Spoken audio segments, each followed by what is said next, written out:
since 2018 sa SEC. Next, we also have contractors license issued by PCAB or the Philippine Contractors Accreditation Board. Yes po, lisensyado rin po kaming magtayo ng mga bahay. Next, we are also registered with the Department of Human Settlement and Urban Development or DSUD as a realty business firm.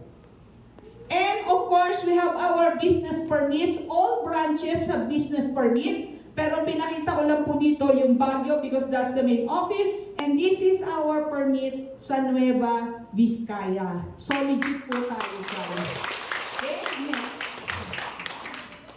We're also registered with different government agencies like the BIR, no? And our taxes ng Bastana, binabayaran po sa Baguio yan. And lagi po kaming may sulat sa BIR because they classified Bastana as one of the top taxpayers in Baguio. And of course, we're also registered with the Department of Labor and Employment or DOLE.